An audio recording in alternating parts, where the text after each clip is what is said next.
أعوذ بالله من الشيطان الرجيم. بسم الله الرحمن الرحيم. الرحمن علم القرآن خلق الإنسان علمه البيان. الشمس والقمر بحسبان والنجم والشجر يسجدان والسماء رفعها ووضع الميزان ألا تطغوا في الميزان وأقيموا الوزن بالقسط ولا تخسروا الميزان والأرض وضعها للأنام فيها فاكهة والنخل ذات الأكمام والحب ذو العصف والريحان. فبأي آلاء ربكما تكذبان؟ خلق الإنسان من صلصال كالفخار وخلق الجن من مارج من نار. فبأي آلاء ربكما تكذبان؟ رب المشرقين ورب المغربين. فبأي آلاء ربكما تكذبان؟ مرج البحرين يلتقيان بينهما برزخ لا يبغيان. فبأي آلاء ربكما تكذبان؟ يخرج منهما اللؤلؤ والمرجان. فبأي آلاء ربكما تكذبان؟ وله الجوار المنشآت في البحر كالأعلام. فبأي آلاء ربكما تكذبان؟ كل من عليها فان ويبقى وجه ربك ذو الجلال والإكرام. فبأي آلاء ربكما تكذبان؟ يسأله من في السماوات والأرض كل يوم هو في شأن. فبأي آلاء ربكما تكذبان؟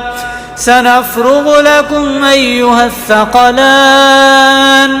فبأي آلاء ربكما تكذبان؟ يا معشر الجن والإنس إن استطعتم أن تنفذوا من أقطار السماوات والأرض فانفذوا لا تنفذون إلا بسلطان. فبأي آلاء ربكما تكذبان؟ يرسل عليكما شواظ من نار ونحاس فلا تنتصران. فبأي آلاء ربكما تكذبان؟ فإذا انشقت السماء فكانت وردة كالدهان. فبأي آلاء ربكما تكذبان؟ فيومئذ لا يسأل عن ذنبه إنس ولا جان. فبأي آلاء تكذبان يعرف المجرمون بسيماهم فيؤخذ بالنواصي والأقدام فبأي آلاء ربكما تكذبان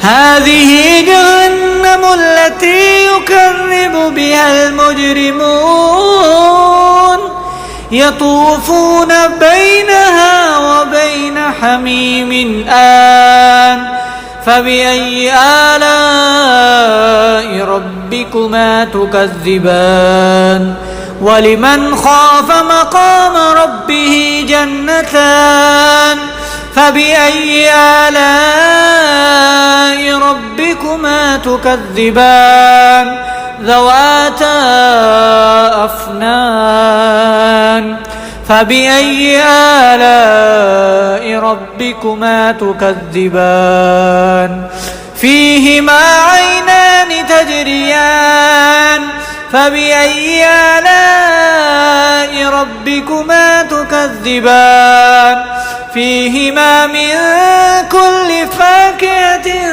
زوجان فبأي آلاء ربكما تكذبان متكئين على فرش بطائنها من استبرق وجنى الجنتين دان فبأي آلاء ربكما تكذبان فيهن قاصرات الطرف لم يطمثهن إنس قبلهم ولا جان فبأي آلاء ربكما تكذبان كأنهن الياقوت والمرجان فبأي آلاء ربكما تكذبان هل جزاء الإحسان إلا الإحسان فبأي آلاء ربكما تكذبان ومن دونهما جنتان فبأي آلاء ربكما تكذبان مدهامتان فبأي آلاء ربكما تكذبان فيهما عينان نضاختان فبأي آلاء ربكما تكذبان فيهما فاكهة ونخل ورمان فبأي آلاء ربكما تكذبان فيهن خيرات حسان فبأي آلاء ربكما تكذبان حور مقصورات في الخيام فبأي آلاء ربكما تكذبان لم يطمثهن إنس قبلهم ولا جان فبأي آلاء ربكما تكذبان متكئين على رفرف خضر وعبقري حسان فبأي آلاء ربكما تكذبان تبارك اسم ربك ذي الجلال والإكرام